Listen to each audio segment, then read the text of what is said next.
আজকে এই ঢাকা বিশ্ববিদ্যালয় সহ অনেক পাবলিক বিশ্ববিদ্যালয় রয়েছে যেখানে আমাদের শিক্ষার্থী ভাই বোনেরা আউটসোর্সিংয়ের কাজ করে, ফ্রিল্যান্সিংয়ের কাজ করে। তাদের জন্য পলিসি নাই, তাদের জন্য তো আমাদের পলিসি তৈরি করতে হবে। সেই পলিসি নিয়ে কিন্তু আমরা কাজও করছি। আপনারা অনেকেই হয়তো জানেন না যে আমাদের একটা পলিসি আছে সারা বাংলাদেশ জুড়ে প্রতিটি পাবলিক বিশ্ববিদ্যালয়ে আমরা চেষ্টা করব নতুন কিছু কোর্স ইন্ট্রোডিউস করার জন্য, যেটা আমাদের ফ্রিল্যান্সিং এবং আউটসোর্সিংয়ের সাথে সরাসরি রিলেটেড। 3 মাস, 6 মাস, 1 বছর মেয়াদি কোর্স, যেই সার্টিফিকেশনের মাধ্যমে যে স্কিল সেটের প্রয়োজন সেগুলো আমরা তাদেরকে প্রোভাইড করতে পারি। কিভাবে? যেই কাজ করে, সেটা হতে পারে ডাটা প্রসেসিংয়ের কাজ, হতে পারে গ্রাফিক্সের কাজ, হতে পারে মাল্টিমিডিয়ার কাজ, হতে পারে কন্টেন্ট জেনারেশনের কাজ, হতে পারে অনলাইন মার্কেটিংয়ের কাজ। আমরা এই রিয়েল ওয়ার্ল্ডের সাথে রিলেটেড কোর্সগুলো ইন্ট্রোডিউস করব, বাংলাদেশের প্রত্যেকটা বিশ্ববিদ্যালয়ে নিশ্চিত করব। বর্তমানে পাবলিক প্রাইভেট পার্টনারশিপের সংখ্যা খুব কম। আমরা চাই ইন্ডাস্ট্রি একাডেমি কোলাবোরেশন তৈরি হোক, এমন একটা ব্যবস্থা করে তোলার ইচ্ছা আমাদের রয়েছে। আমরা এটা নিয়ে কাজ করছি যে বাংলাদেশের প্রতিটি বিশ্ববিদ্যালয়ে একটা ইন্টার্নশিপ আমরা ম্যান্ডেটরি করব। অর্থাৎ 3 মাস একটা কোর্স থাকবে, সেই কোর্সে রিলেটেড যে ইন্ডাস্ট্রি আছে, অর্থাৎ শিল্প কারখানা হতে পারে, অফিস হতে পারে, সেখানে চাকরি ম্যান্ডেটরি থাকবে 3 মাসের জন্য। সেই ইন্টার্নশিপের পরে যদি যেই প্রতিষ্ঠানে কাজ করা হচ্ছে তারা সেই স্টুডেন্টটাকে বা এমপ্লয়িটাকে রিটেইন করে, অর্থাৎ কাজ করে, তার জন্য আমরা ইনসেন্টিভের ব্যবস্থা করব।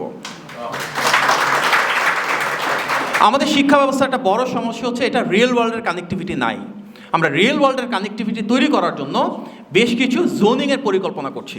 ধরুন কেউ আসে রাজশাহী থেকে, রাজশাহীতে সেখানে আমাদের সায়েন্স অ্যান্ড টেকনোলজি ইঞ্জিনিয়ারিং ইনস্টিটিউটও রয়েছে, মেডিকেলও রয়েছে, ইউনিভার্সিটি রয়েছে, এবং রাজশাহীতে কিন্তু অ্যাগ্রো বেসড অনেকগুলো প্রজেক্ট রয়েছে। আমরা চেষ্টা করব আমাদের ইউনিভার্সিটি কারিকুলামের সাথে সেই ইন্ডাস্ট্রি অ্যাপ্লিকেশনটাকে কানেক্ট করার জন্য। লেটস সে এগ্রিকালচারের ক্ষেত্রে একটা আলু উৎপাদন করা কৃষি, কিন্তু সেই আলুটা উৎপাদন করে চিপস বানানো কিন্তু কৃষিটা হয়ে যাচ্ছে ইন্ডাস্ট্রি। আমরা এই নো হাউটা তৈরি করতে চাই, ফার্মিংটাকে ইন্ডাস্ট্রিয়ালাইজ করতে চাই, এবং সেই টুলসগুলো লোকাল একাডেমিক কোলাবোরেশনের মাধ্যমে করতে হবে। একটা ইকোসিস্টেম তৈরি করতে হবে। বিশ্বে যে জায়গায় যাই না কেন আমরা সব জায়গায় দেখব লোকাল যে ব্যবসা প্রতিষ্ঠানগুলো রয়েছে, লোকাল যে শিক্ষা প্রতিষ্ঠানগুলো রয়েছে, এবং লোকাল সরকারি গবেষণা প্রতিষ্ঠানগুলো রয়েছে, এই তিনটার মাঝে একটা সমন্বয় থাকে যে লোকাল প্রবলেম কী, সেই প্রবলেমের সলিউশন কী। আমরা চিন্তা করছি আমাদের নেতা জনাব তারেক রহমানের নির্দেশনায় এই ইকোসিস্টেমটা আমরা সারা বাংলাদেশ জুড়ে কীভাবে গড়ে তুলতে পারি। যে এলাকা লোকাল বিজনেসে যেটা স্ট্রং, আমরা লোকাল এডুকেশন কারিকুলামে সেটাকে স্ট্রং করব। লেটস সে গার্মেন্টস ইন্ডাস্ট্রির জন্য গাজীপুর খুব ভালো, তো আমরা গাজীপুরে গার্মেন্টের জন্য টেকনিশিয়ান তৈরি করব। আমাদের যারা ওয়ার্কার রয়েছে তারা আনস্কিল্ড অবস্থায় ফ্যাক্টরিতে ঢুকে, আমরা সারা বাংলাদেশ জুড়ে 3 মাস, 6 মাস, 1 বছর মেয়াদি ভোকেশনাল এবং টেকনিক্যাল ট্রেনিংয়ের ব্যবস্থা করব। যে এলাকা যেটাতে এক্সপার্ট, সেই এলাকা যারা তরুণী যুবক যুবতী রয়েছে, আমরা সেই ভাষায় তাদেরকে ট্রেনিং করার চেষ্টা করব, সেই স্কিল সেট বা ক্যাপাসিটি তাদের মাঝে এনহান্স করার জন্য পলিসি প্রোগ্রাম দিব। আপনারা নিশ্চয়ই শুনেছেন জনাব তারেক রহমানের একটা ঘোষণা ইতিমধ্যে যে বাংলাদেশের শিক্ষা ব্যবস্থায় আমরা 3য় ভাষা ম্যান্ডেটরি করতে চাই। অর্থাৎ এই মুহূর্তে আমরা বাংলা সবাই পারি, ইংলিশ অনেকে পারি, অনেকে একটু কম পারি। আমরা ইংলিশটাকে একটা সার্টেন লেভেলে নিয়ে যাবো যেন সবাই ইংলিশ অন্তপক্ষে বলতে লিখতে খুব ভালো পারে, এবং এরপর 3য় একটা ভাষা, যেই ভাষাটার গ্লোবাল মার্কেটে ভালো ডিমান্ড রয়েছে, অর্থাৎ একটা ভাষা শিখে সে এখান থেকে বিদেশে গিয়ে কাজ করতে পারে। হতে পারে চায়নার ভাষা, জাপানের ভাষা, ফ্রান্সের ভাষা, জার্মানির ভাষা, আরবের ভাষা। আমরা এগুলো আমাদের শিক্ষা ব্যবস্থা থেকে আমাদের শিক্ষার্থীদের ভিতর নিশ্চিত করতে চাই। এর মাধ্যমে আমাদের শিক্ষার্থীরা বাংলাদেশে বসেই কিন্তু বিশ্ব মানব হয়ে গড়ে উঠবে। আপনি চিন্তা করে দেখেন, এখন যখন ফ্রান্স বা জার্মানিতে একজন মানুষ পড়তে যায় বা কাজের জন্য যায়, তারা কিন্তু সেই ভাষাটা না জানার কারণে যদি বেতন পায় 50,000 টাকা, যখন সেই ভাষাটা শিখে যাবে তার বেতন অনেকটুকু বেড়ে যাবে। আমাদের জাপানে, চায়নাতে অনেক লোক পাঠানোর স্কোপ রয়েছে, কিন্তু সেই ধরনের কোনো পলিসি নাই। আমরা চিন্তা করছি জাপান এবং চায়নার ভাষা শিক্ষার মাধ্যমে আমরা তাদের সাথে কন্ট্রাক্ট করে বাংলাদেশ থেকে যত বেশি সম্ভব মানুষকে সেখানে পাঠাবো। তার জন্য 3 মাস, 6 মাস, 1 বছর মেয়াদি ভাষার কার্যক্রম আমরা শুরু করব আমাদের এডুকেশন সিস্টেমের ভেতরে এবং এর পাশাপাশি টেকনিক্যাল এডুকেশনের মাধ্যমে। আমাদের বাংলাদেশের থেকে অনেক মানুষ বিদেশে কাজ করতে যায়, রাইট? প্রায় 10 লাখের উপর প্রতি বছর যায়। আপনারা শুনলে খুব অবাক হবেন, এই 10 লাখের ভিতরে প্রায় 7 লাখ শুধুমাত্র একটা দেশে যায়, সেটার নাম কি? সৌদি আরব। আর সারা বিশ্ব জুড়ে যায় মাত্র 3 লাখ। তার মানে কি আমাদের এই মার্কেটটা ঠিক মতন অ্যানালাইসিস করা হচ্ছে না সরকারে যারাই আছেন। আমরা চাই সৌদি আরবে 7 লাখ থেকেই 10 লাখ করতে, আর অন্য সারা পৃথিবী জুড়ে যে 3 লাখ আছে এটাকে আমাদের পলিসির মাধ্যমে যেই দেশে যেতে চায় এবং সেই দেশে তার প্রয়োজনীয় কি স্কিলসের প্রয়োজন আছে সেভাবে তাকে ট্রেনিং করে অন্ততপক্ষে আরও নতুন 10 লাখ লোককে আমরা বিদেশে পাঠাতে পারি। ধরুন এই মুহূর্তে আমরা কুয়েত মার্কেটে কি প্রয়োজন সেটা জানি না, আমরা যদি আমাদের কুয়েতের যে এমবেসি আছে তার সাথে যোগাযোগ স্থাপন করি এবং কুয়েত এমবেসি যদি কুয়েতে যারা ম্যান পাওয়ার নিচ্ছে এবং যারা ইন্ডাস্ট্রিতে রিক্রুটমেন্ট করছে তাদের সাথে আলাপ আলোচনা করে আমরা জানতে পারবো হ্যাঁ কুয়েতে আগামী 6 মাসের ভিতর 2000 ইলেকট্রিক্যাল টেকনিশিয়ান প্রয়োজন, ওনাদের 1000 নার্স প্রয়োজন, ওনাদের 2000 এগ্রিকালচারের জন্য ট্রেন্ড কনস্ট্রাকশন ওয়ার্কার বা এগ্রিকালচার ওয়ার্কারের প্রয়োজন।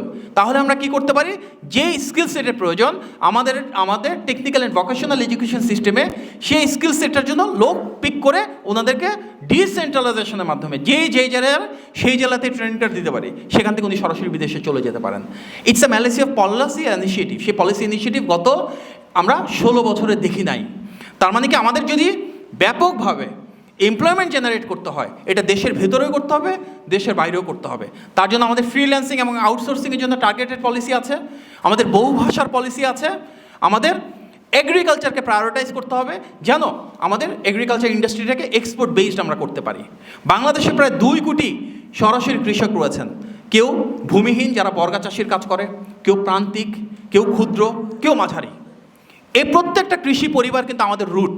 আমরা যদি দেখি এখানে হাত তুলে মনে হবে দেখা যাবে কারো বাবা দাদা বা দাদার বাবা চিন্তা করলে সবাই কৃষিকাজে জড়িত ছিল কোনো না কোনো সময়ে। আমাদের সেই রুটটাকে ধারণ করতে হবে এবং কৃষিকাজে যেন এস্টিম আসে সেই জন্য আমাদের কৃষিক্ষেত্রে এন্টারপ্রেনারশিপ তৈরি করতে হবে। কৃষিখাতের ভিতরে কিন্তু অনেক কিছু পড়ে, শাক সবজি যেমন চলে, ফসল পড়ে, গরু ছাগল মুরগি, হাঁস মুরগি, ডিম, মৎস্য চাষ, এই প্রত্যেকটা কিন্তু কৃষি এবং খামারের ভেতরে পড়ে এবং এগুলো প্রেস্টিজিয়াস হচ্ছে। এগুলোতে ভালো মতো আমরা যদি কাজ করি আমরা আমাদের এক্সপোর্ট বাড়াতে পারি।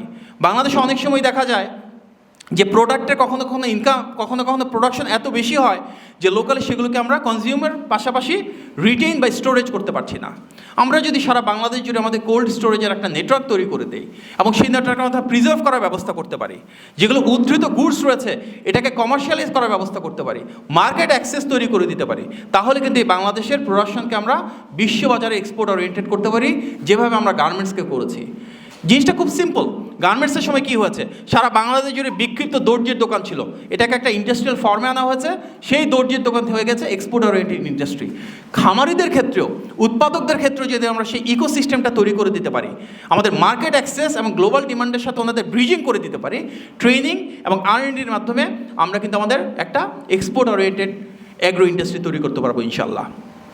বর্তমান বাংলাদেশের একটা বড় সমস্যা কি, আমাদের আবাসন সমস্যা। সেই আবাসন সমস্যার জন্য আমাদের একটা পলিসি হচ্ছে যে আমরা ডিসেন্ট্রালাইজেশন করতে চাই। ডিসেন্ট্রালাইজেশনের মাধ্যমে ঢাকা থেকে চাপ কমাতে চাই। চাপ কমানোর মাধ্যমে আমাদের শিক্ষা ব্যবস্থাকে গতিশীল করতে হবে, স্বাস্থ্য ব্যবস্থাকে গতিশীল করতে হবে, আমাদের নিশ্চিত করতে হবে উপজেলা পর্যায়ে আমাদের যে বিভিন্ন বেডার হসপিটালগুলো রয়েছে সেখানে সত্যিকার অর্থে সার্ভিস দেওয়া হয়, যেটা এই মুহূর্তে দেওয়া হচ্ছে না। আমাদের যে কোনো স্বাস্থ্যগত প্রবলেম হলে সরাসরি ঢাকায় চলে আসছি, কিন্তু ঢাকায় চলে আসার আগে পৃথিবীর সব জায়গায় কিন্তু লেভেল অফ ডিফেন্স আছে। অর্থাৎ একটা প্রবলেম হলে আইডিয়ালি প্রথমে সেটা ইউনিয়নে শেষ হবে, ইউনিয়নে না পারলে উপজেলা যাবে, উপজেলা না হলে জেলায়, জেলায় না হলে ডিভিশনে, ডিভিশনে না হলে ঢাকায়।